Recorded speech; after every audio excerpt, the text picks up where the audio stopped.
După 2 ani de zile am decis împreună să fondăm Semperfi Glass, al cărui obiect de activitate și țintă era un exemplu de proiect notabil ar fi la Vasile PVC din Călăraș, unde am instalat o linie completă de producție geam termoizolator, plus câteva echipamente pentru prelucrat sticlă.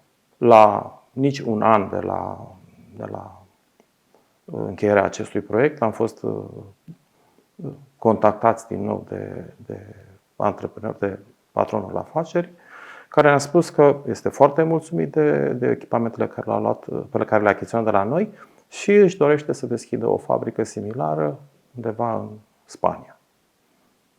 Practic am replicat la o scară un pic mai mare, echipamentele fiind mai mari, nu mai performante, mai mari ca și capacitate de producție. Asta cred că este cel mai bun exemplu de încredere. Clientul care a cumpărat anul ăsta de la noi și-a replicat afacerea pe aceleași echipamente la mii de kilometri distanță. Tot cu noi. Și a doua instalare a fost un proiect terminat cu succes și îl așteptăm pe al treilea. Echipamentele furnizate de noi sunt la un nivel tehnologic și de productivitate similare echipamentelor peste medie produse în Europa. Noutatea sau avantajul ofertei noastre este că aceste echipamente vin la un preț de achiziție mult mai mic decât echivalentul lor european. Și am putut, având această ofertă, să ajungem la clienți care își doresc să crească, să producă la un nivel tehnologic, productivitate și calitate ridicat, dar care nu au un buget atât de mare. Cumva aici ne situăm noi. Pentru ceea ce oferim, alternativa europeană este undeva la dublu. Ca și preț. Deci noi putem aduce din China echipamente oarecum la jumătate de preț pentru același nivel tehnologic și de performanță al echipamentelor. A existat o reticență din partea clienților noștri legat de tot ce înseamnă fiabilitate și suport post-vânzare. Dar faptul că până acum, în 3 ani de zile, am închis 15 proiecte și avem 15 parteneri oarecum activi, cred că am depășit această oarecum angoasă a clientului. Dacă sunt fiabile utilajele pe care le achiziționez și dacă post-vânzare am suport, piese de schimb și tot ce înseamnă upgrade și toate cele. Legat de echipamentele noastre, ca orice echipament de genul ăsta poate fi asimilat, să zic, unei mașini unelte. Primul element de calitate al unei mașini unelte este batiul, structura metalică. Deci, în medie, echipamentele noastre au mai mult metal, fier, să zic, cam de 3 ori mai mult decât orice echipament similar european. O structură metalică solidă îți asigură stabilitatea tuturor componentelor care vin montate pe ea. Deci, odată la nivel de gabarit, de greutate. Dincolo, în cazul mașinilor de spălat, de exemplu, structura este full inox. În Europa, echipamentele oarecum similare, mai punem inox pe aici, mai pe acolo, dincolo vopsim cu vopsea poliuretanică, care teoretic ține la apă, dar nu prea ține. Și te trezești că în 10 ani ți-a ruginit utilajele.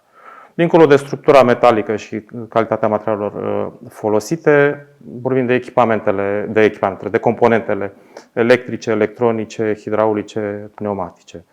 Majoritatea celor care echipează utilajele noastre sunt made in Europe sau made in Japan. Ce diferențiază între toate acestea garantează, cum să zic, Bună funcționare a utilajelor și îți oferă, ai precizie.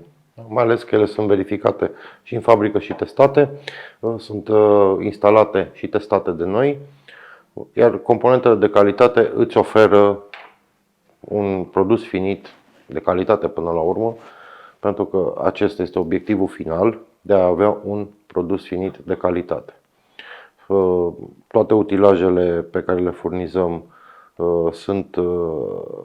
sunt dublu verificate, după cum spuneam, și cea mai mare încredere este în momentul în care clientul chiar se întâlnește cu utilajele, pentru că el le cumpără, le vede montate poate la alți clienți. Unii nu s-au uitat, au luat doar după ofertă. În momentul când se întâlnesc cu ele, feedback-ul care îl avem de la ei este fantastic. Deci sunt foarte impresionați de mașinile care le furnizăm.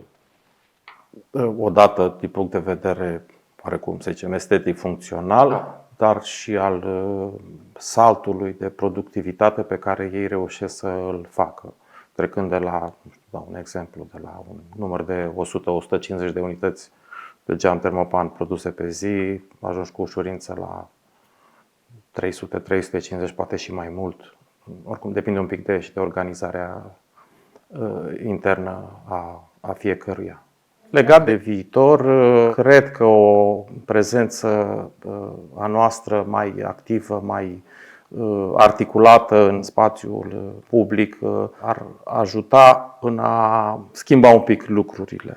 Pentru a putea, să zic, ca fiecare dintre clientul nostru sau partenerul nostru, aici e o schimbare cumva a mentalității, să ne schimbăm clientul într-un partener, să-l putem ajuta să poată să-și ia decizia cea mai corectă pentru business-ul lui, atât din punct de vedere financiar cât și tehnologic. Primul lucru care ne spune un client este: trimitem, te rog, și mie o ofertă. Noi nu trimitem ofertă. Noi trebuie să identificăm ce nevoie are. Da, vezi, cazul de la Alba Iulia. Dar Gabriel, aștept oferta pe mail. Gabriel îmi spune: nu îți nicio ofertă, hai să vedem ce ai nevoie. Hai să vedem ce spațiu ai, hai să vedem de unde pleci, până unde vrei să ajungi. Hai să vedem ce bani ai în buzunar până la urmă, că asta e o realitate.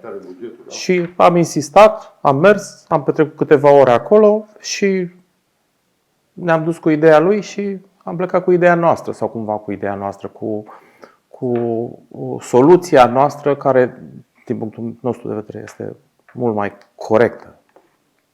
Din punct de vedere financiar, din punct de vedere tehnic pentru clientul respectiv. Ok, îți trimit o ofertă. Poftim o ofertă. Ce faci cu ea? Da, așa este. De aceea dorim să informăm din capul locului, să informăm clienții care sunt posibilitățile noastre, care sunt posibilitățile lor, ce putem face împreună și de aceea suntem și în mediul online și prezenți chiar și la on-site, la client, să le explicăm și să le arătăm tot ceea ce facem noi. Noi nu avem secrete din niciun punct de vedere. Vrem să le explicăm cum poate să-și crească business-ul. Nu doar vrea un utilaj. Toți vor câte un utilaj, fiecare vrea câte ceva. Dar poate, cum spunea și colegul meu Gabriel, poate nu este soluția cea mai bună. Da? Și atunci aici intervenim noi și noi deja vedem peste câțiva ani dacă utilajul pe care îl dorește este potrivit sau nu este potrivit, dacă se poate dezvolta, dacă se poate adapta. Adică aceste utilaje pot fi și upgradate la un moment dat sau înlocuite părți.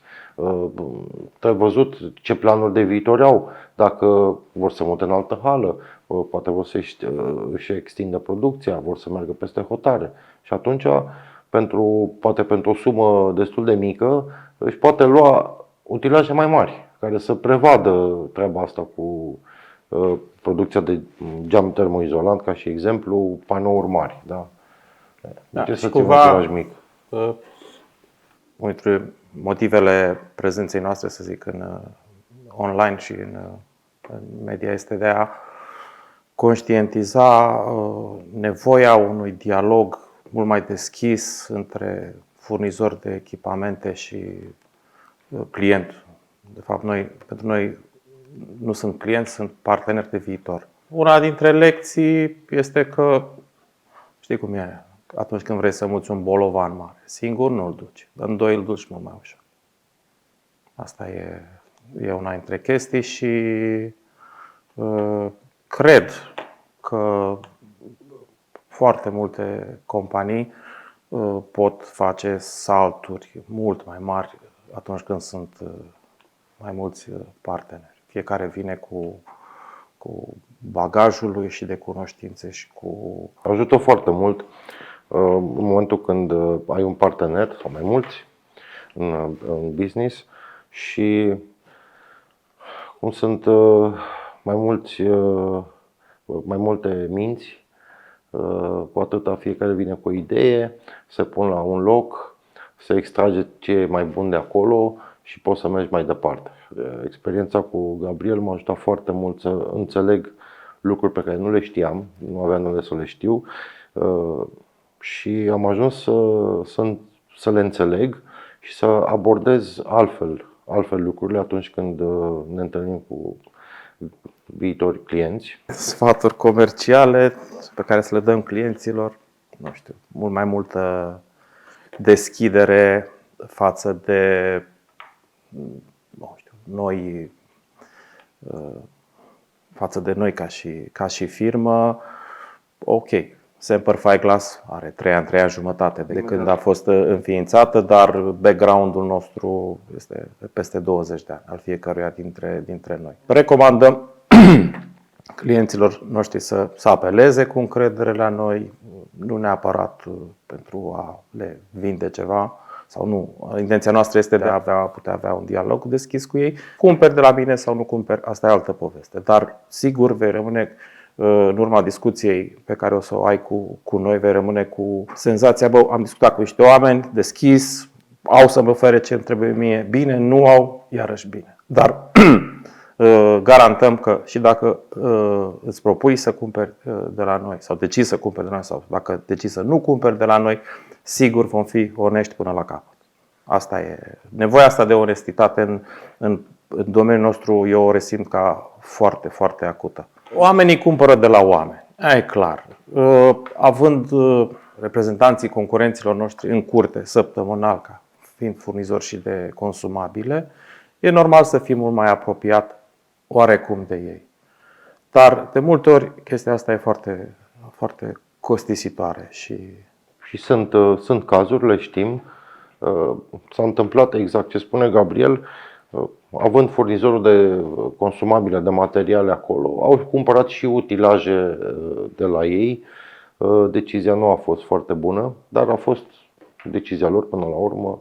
Dar este bine ca viitorii clienți să deschidă ochii, să întrebe și în stânga și în dreapta, să se documenteze, să stea de vorbă și cu noi și cu ceilalți, evident, și să extragă tot ce este cel mai bun pentru businessul lor.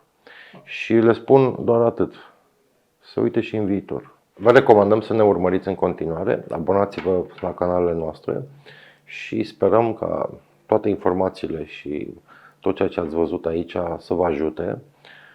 Ne puteți contacta oricând, putem fi alături de voi și sperăm să ne vedem cât mai curând.